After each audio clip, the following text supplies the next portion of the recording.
ओम गं गणपते नमः। ओम शारदा। ऋषियों ने पूछा, सनत कुमार से, भगवान विष्णु को तुलसी मैया ने श्राप क्यों दिया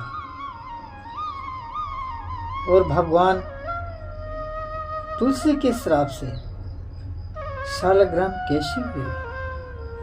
प्रभु, ये हमें बताने की करुण कृपा करे, जिसकी कथा सुनने से जीव का कल्याण हो जाए। सनत कुमार जी ने कहा, व्यास जी, शंखचूड़ एक बार दानव था जो बड़ा वीर था, जो ब्रह्मा जी के पुत्र कश्यप ऋषि की पत्नियों में एक श्रेष्ठ सुंदर तथा महारूपवती थी, जिसका नाम धनु था। मुने, उस धनु के विप्रचित्ति पुत्र महान बल पराक्रमी था। उसके दंभ नाम का पुत्र हुआ, जो चित्रीय था और धार्मिक था। वह भगवान विष्णु का परम भक्त। उसके कोई पुत्र नहीं हुआ। तब उसने शुक्राचार्य को गुरु बनाकर श्री कृष्ण मंत्र का प्राप्त किया और पुष्कर में जाकर घोर तप किया। कृष्ण मंत्र का जप करते हुए 1,00,000 वर्ष बीत गया, जिससे तपस्वी के मस्तक से जाज्वल्यमान तेज निकलकर सर्वत्र व्याप्त हो गया। संपूर्ण देवता, मुनि, इंद्र ब्रह्मा जी के पास गए और ब्रह्मा जी से कहा, प्रभु, हमारी रक्षा कीजिए, रक्षा कीजिए। ब्रह्मा जी ने सारा माजरा जान लिया और देवताओं को साथ लेकर भगवान विष्णु के पास वैकुंठ धाम पहुंच गए। भगवान विष्णु ब्रह्मा जी और देवताओं को आता देख के बड़े प्रसन्न हुए और कहा, विधाता, देवगणों, आप परेशान क्यों हो रहे हो? तब देवगण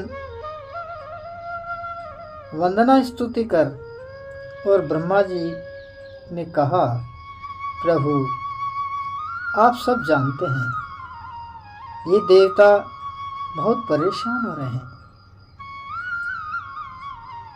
दंभ ने तपस्या करी है पुत्र प्राप्ति के लिए, और वो तेज इनको से नहीं हो रहा, उसके तेज से पूरी दुनिया संतृप्त हो रही है। प्रभु, रक्षा करे, रक्षा करे। भगवान विष्णु बोले, देवताओं, विधाता ब्रह्मा जी, आप परेशान नहीं हो, वो मेरी आराधना कर रहे हैं पुत्र प्राप्ति की कामना से। आप चिंता ना करें और मैं वरदान देके उस तेज, उस अग्नि को शांत कर दूंगा। देवतागण अपने अपने धाम को चले गए। भगवान विष्णु पुष्कर में जाकर दंभ को वरदान दिया कि तुम्हें एक बहुत शक्तिशाली वीर पुत्र उत्पन्न होगा। समय रहते कुछ समय बाद दानव दंभ की पत्नी गर्भवती हो गई और उसने एक सुंदर पुत्र को जन्म दिया। उसका नामकरण कर दंभ ने शंखचूड़ नाम रखा। शंखचूड़ भगवान श्री कृष्ण के गोलोक में सुदामा नामक गोप था, जो राधा जी के श्राप से दानव योनि में धरती पर आया। वह भगवान श्री कृष्ण की अनुकंपा से उसको पुनर्जन्म याद था, इसलिए वो है चंद्रमा की कलाओं के समान बड़ा होने लगा और बड़ा होके जेगिस्से मुनि के उपदेश से पुष्प में जाकर ब्रह्मा जी को प्रसन्न करने के लिए भक्ति पूर्वक तपस्या करने लगा।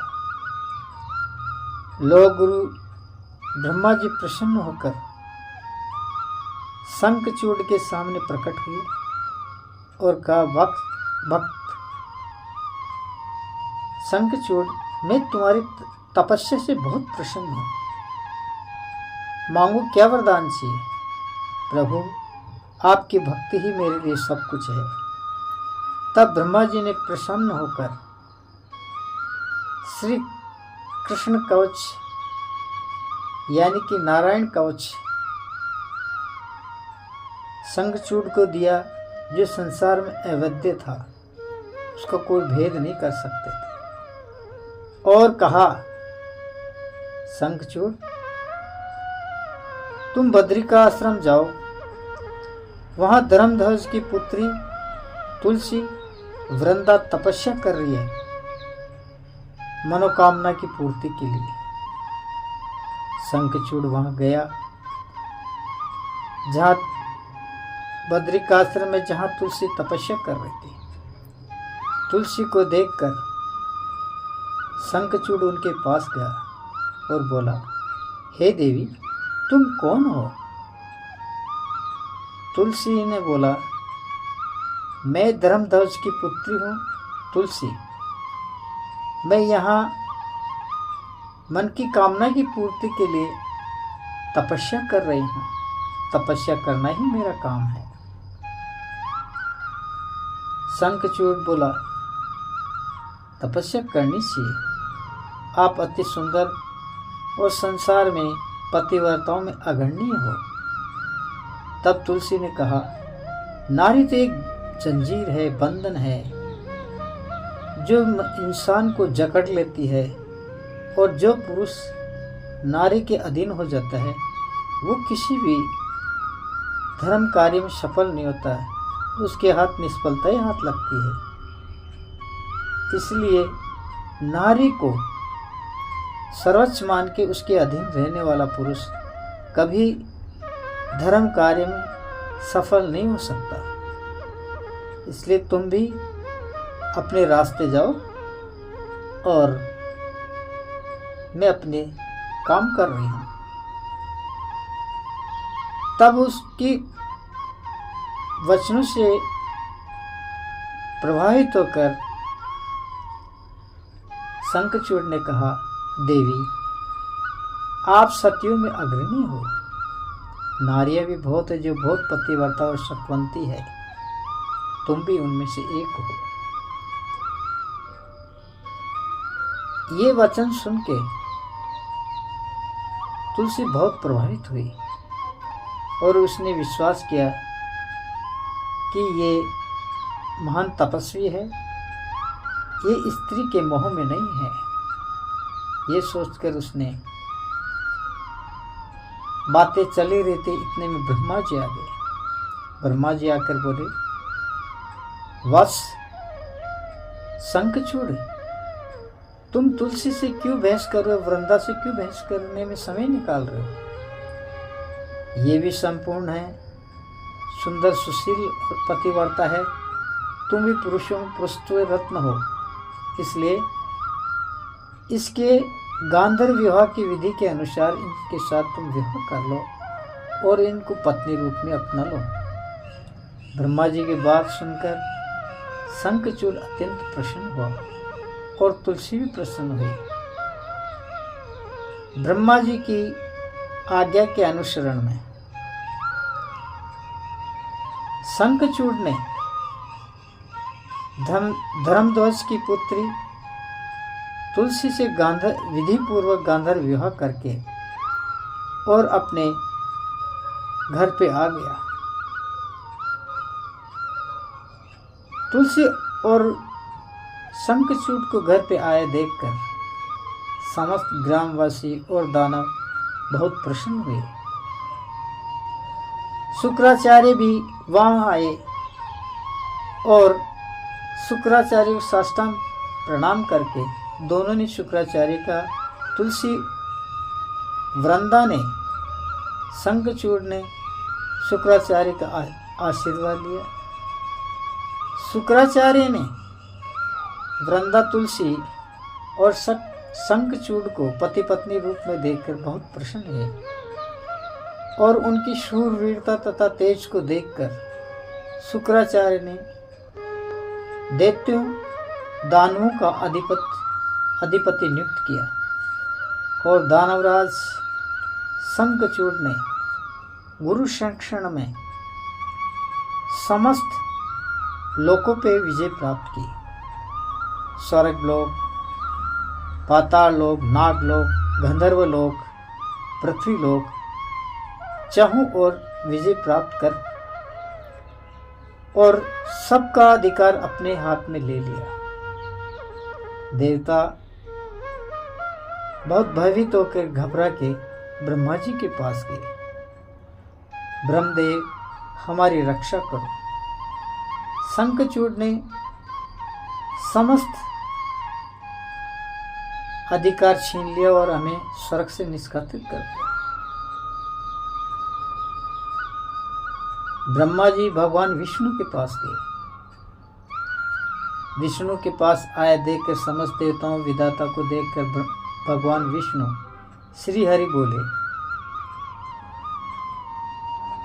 देवताओं विधाता ब्रह्मा जी, शंखचूड की मृत्यु भगवान शंकर के हाथों से श्री कृष्ण ने पहले ही लिख दी थी, इसलिए इसकी मृत्यु मेरे हाथों नहीं होगी, इसकी मृत्यु भगवान शंकर के हाथ होगी। इसलिए अपन सबको भगवान शंकर की शरण में चलना चाहिए। ब्रह्मा जी, विष्णु जी और समस्त देवगण कैलाश पर आए, जहाँ भगवान शिव स्फटिक मणि के समान श्वेत, बहुत ही सुंदर लग रहे चंद्रशेखर, चंद्रमौली, माता पार्वती वाम अंग में विराजमान थी, गणेश और कार्तिक के संग में थे। सिंह एक तरफ बैठा हुआ था, नंदी भृंगी सेवा में लग रहे थे और गले में शेषनाग, जटाओं में गंगा, मस्तक पे अर्चंद्र, त्रिपुंडधर नेत्रधारी भगवान शिव बहुत ही सुंदर लग रहे थे। समस्त देवगणों को आते देखकर भगवान शिव बोले, सब कुशल तो ठीक है। देवगण बहुत उदास हो गए और थोड़े उदासपन से बोले, प्रभु, शंखचूड हमें हमारे अधिकार छीन लिया और हमें स्वर्ग से निष्कासित कर दिया और वो अब समस्त लोगों पे विजय प्राप्त कर ली। प्रभु, भगवान विष्णु के हाथों उसकी मृत्यु नहीं हो सकती और ब्रह्मा जी उनको वरदान दे चुके, इसलिए उसका ब्रह्मा जी वध नहीं कर सकते। भगवान विष्णु बोले, प्रभु, हे शिव शंकर, हे भोलेनाथ, इस शंखचूड की मृत्यु श्री कृष्ण ने पहले ही आपके हाथों निर्धारित कर दी थी। प्रभु, इसका वध आप ही कर सकते हो। तब शिव जी ने आश्वासन दिया, आप सब लोग जाए, चिंता छोड़े, मैं इसका वध कर दूंगा और तुम सबका अधिकार दिला दूंगा। समस्त देवगण अपने अपने लोक को चले गए। तब शिव जी ने पुष्पदंत चित्ररथ को शंखचूड के पास दूत बना के भेजा। चित्ररथ पुष्पदंत शंखचूड के पास गया और शिव जी का संदेश सुनाया। शंखचूड बोला, कहो भाई पुष्पदंत, क्या बात है? शिव जी का क्या संदेश है? हे शंखचूड, आप दानों में श्रेष्ठ हो और बुद्धिमान हो आप धर्मज्ञ हो, इसलिए भगवान शिव ने कहा है कि तुम देवताओं स्वर्ग लौटा दो और तुम पृथ्वीलोक पे अपना राज्य करो धर्मपूर्वक। शंखचूड़ ने कहा, मैंने युद्ध करके देवताओं से स्वर्ग जीता है, इसलिए युद्ध करे बिना मैं देवताओं को वापस नहीं दूंगा। तुलसी भी चिंतित होने लगी, लेकिन कुछ बोल नहीं सकी, मौन रही।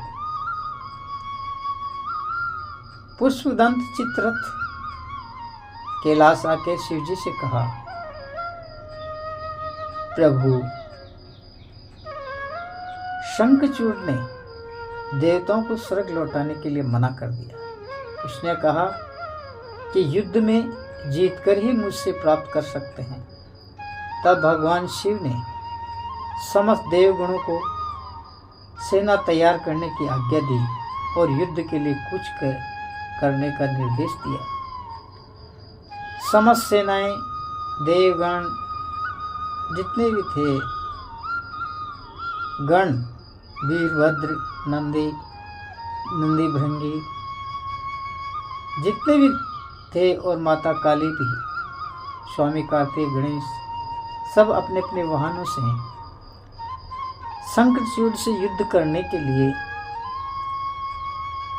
पंचभद्रा नदी के जो लवण सागर की पत्नी थी, समुद्र की पत्नी थी, उसके पास वहाँ कपिल मुनि का आश्रम था। उस तट पे वट वृक्ष था, वहाँ चले गए। शंखचूड़ अपनी सेना लेकर अपने राज्य से समस्त बड़े बड़े योद्धाओं, राक्षसों को साथ लेकर युद्ध करने के लिए पंचभद्रा नदी के तट पर आ गया, जहाँ वट वृक्ष के नीचे भगवान शिव जी की सेनाएं खड़ी थी। वहां आके शंखचूड़ भगवान शिव को साष्टांग प्रणाम किया। भगवान शिव ने फिर दूत भेजा कि शंखचूड़, अभी भी आप देवताओं को उनका राज्य स्वर्ग उनको लौटा दो। तब शंखचूड़ ने कहा, प्रभु, मैं युद्ध किए बिना देवताओं का अधिक स्वर्ग नहीं दूंगा देवताओं को। तब भगवान शंकर का ठीक है।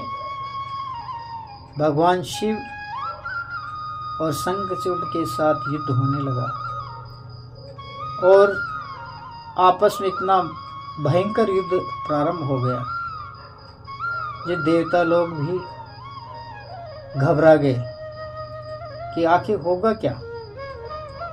तब भगवान शिव कुपित होकर शंखचूड़ को मारने के लिए अपना त्रिशूल फेंकने लगे। इतने में ही आकाशवाणी हुई, हे प्रभु, हे भोलेनाथ, आपका त्रिशूल अमोघ है और इससे शंखचूड़ का वध भी हो जाएगा, लेकिन साथ साथ प्रकृति का भी विनाश हो जाएगा और ब्रह्मा जी का वरदान तथा भगवान विष्णु का नारायण कवच का भी अपमान होगा। इसलिए जब तक शंखचूड़ के गले में नारायण कवच, श्री कृष्ण कवच है, तब तक इसका वध किया जाना असंभव है। और इसकी पत्नी तुलसी वृंदा, वो सत्यवती है, पतिव्रता है, उसका शील भंग हुए बिना शंखचूड़ का वध असंभव है। इसलिए हे प्रभु, पहले इससे नारायण कवच, कृष्ण कवच लिया जाए और सती तुलसी का शील भंग किया जाए। यह भगवान शिव जी सुन के थोड़े विचार में पड़ गए और उन्होंने सोचा कि ये कार्य कौन कर सकता है। तब उन्होंने सोचा कि यह कार्य तो केवल मायापति भगवान श्री हरि विष्णु ही कर सकते हैं। तब भगवान भोलेनाथ बोले, हे विष्णु, हे नारायण, हे श्री हरि, ये शंखचूड़ से नारायण कवच और यानी कि कृष्ण कवच आप ही ले सकते हैं, और सती तुलसी का शील भंग भी आप ही कर सकते हैं। तब नारायण ने कहा, ठीक है प्रभु, जैसे आपकी आज्ञा। भगवान विष्णु ब्राह्मण का रूप बन के शंखचूड़ के पास भिक्षा मांगने गए। शंखचूड़ ने कहा, हे ब्राह्मण देव, भिक्षा में आपको क्या चाहिए? तब भगवान विष्णु ब्राह्मण रूप में बोले, हे शंखचूड़, आप दानी हो, धर्मज्ञ हो, पहले संकल्प करें मुझे भिक्षा देने का। शंखचूड़ ने कहा, ठीक है प्रभु, मैं संकल्प करता हूँ, जो भी आप मांगेंगे मैं दूंगा आपको। तब भगवान नारायण बोले, हे धर्म तुलसी के महान पति शंखचूड़, हमें कुछ नहीं चाहिए, मुझे केवल आपका ये नारायण कवच है ना, ये उतार के मुझे दे दो। शंखचूड़ समझ गया कि साधारण मानव ये ले ही नहीं सकता है, ये जरूर कोई भगवान श्री हरि होंगे। और उन्होंने सहर्ष नारायण कवच, कृष्ण कवच उतार के भगवान श्री हरि के हाथों में सौंप दिया। भगवान श्री हरि नारायण कवच लेके शंखचूड़ का रूप धारण करके तुलसी वृंदा के पास गए और कहे, देखो तुलसी, आज मैं बहुत प्रसन्न हूँ, तुम्हारी सहयोग से मैंने समस्त देवगणों को परास्त कर दिया, आज मैं बहुत प्रसन्न हूँ। तुलसी देख बोले कि आप युद्ध जीते? बोले हाँ, जीत आए।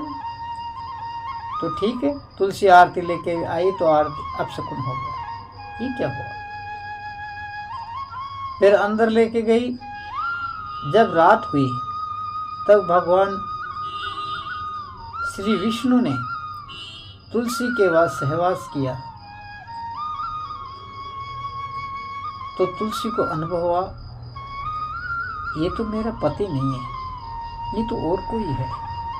तब तुलसी क्रोधित हो गई, कौन हो तुम जो मेरा शील भंग कर दिया आपने? मैं श्राप दूंगी, आपने असली रूप में आ जाइए वरना।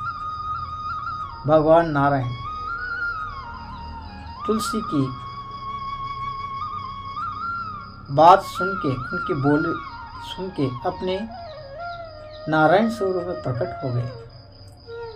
तुलसी रोने लगी, भगवान आप, मैं आपकी पूजा में कोई कमी रखी थी जो आपने मेरे साथ ऐसा कृत्य किया? आपका हृदय इतना कठोर कैसे हो गया पाषाण की तरह? आपको जरा भी मेरे ऊपर दया नहीं है, मेरी भक्ति पर जरा भी दया नहीं है, आपको करुणा नहीं हुई? भगवान श्री हरि बोले, हे तुलसी, मैंने तो आपकी मनोकामना ही पूरी की है। आप शादी से पूर्व कामना की थी कि मुझे आप जैसा पति मिले, तो मेरा जैसा तो मैं ही हूं ना, तो इसमें मेरा गलत क्या किया? मैंने तो आपकी भक्ति का फल ही तो दिया है। इसलिए जा, मैं तुझे वरदान देता हूं कि तुम तुलसी वृक्ष के रूप में होकर तुम्हारे तुलसी पत्र, तुम्हारे दल से जो मेरी पूजा करेगा उसको कई गुना फल मिलेगा, और तुम वृंदा नाम की नदी बनके जगत का कल्याण करो, जगत के पापों को नाश करो। तुलसी बोले कि प्रभु, आपका हृदय पाषाण का हो गया, इसलिए कि आपने मेरा शील भंग कर दिया, इसलिए आपका हृदय पाषाण का हो गया। इसलिए हे प्रभु, मैं आपको श्राप देती हूँ कि आपने कठोर हृदय होकर मेरा शील भंग किया, इसलिए मैं श्राप देती हूँ कि आप पाषाण के हो जाएं। भगवान श्री हरि ने तुलसी का श्राप शिरोधार्य कर लिया और पाषाण के रूप में भगवान परिवर्तित हो गए। जो सालग्राम कहलाए। इसलिए भगवान ने कहा कि जो कोई भक्त सालग्राम की पूजा करके उस पर तुलसी पत्र चढ़ाएगा, उससे मैं प्रसन्न होकर उसके सारे संकट को मिटा दूंगा, उसके धन संपत्ति अन धन के घर पे भंडार भर दूंगा। और उधर भगवान शिव जी ने जब ये जान लिया कि भगवान नारायण ने शंखचूड़ से नारायण कवच श्री कृष्ण कवच ले लिया है और सती तुलसी का शील भंग कर दिया है, तब अपने त्रिशूल से शंखचूड़ का वध कर दिया। शंखचूड़ मर गया और उसके शरीर से एक सुंदर 4 भुजाधारी सुंदर गोप निकला और सीधा वैकुंठ वो गोलोक धाम को चले गया। अर्थात सुदामा गोप जो राधा जी के श्राप से शापित था, वो श्राप मुक्त होके गोलोक धाम को चला गया। और इधर तुलसी वृंदा नदी के रूप में परिणित हो गई और तुलसी वृक्ष के रूप में भी परिणित हो गई। तब से तुलसी की पूजा अर्चना होती है भगवान श्री हरि के संग, और तुलसी पत्र से पूजा करने पर भगवान श्री हरि बहुत प्रसन्न होते हैं और सभी भक्तों की मनोकामनाएं पूर्ण करते हैं। तुलसी मैया वृंदारूप नदी के अंदर लोगों के पापों का नाश करती है, तापों का नाश करती है, और तुलसी रूप औषधि रूप के अंदर बड़े बड़े असाध्य रोगों का नाश करती है। कैंसर, डायबिटीज, हार्ट, इस चमड़ी का रोग, जले हुए पेट तथा नेगेटिव ऊर्जा का नाश करती है और घर में सुख संपत्ति प्रदान करती है। मेरी तुलसी मैया और सालग्राम इस प्रकार तुलसी मैया के श्राप से भगवान विष्णु शापित होकर और सालग्राम बने, जो जगत का कल्याण करते हैं। जय तुलसी मैया, जय श्री हरि, जय शालग्राम। हर हर महादेव, हर हर महादेव।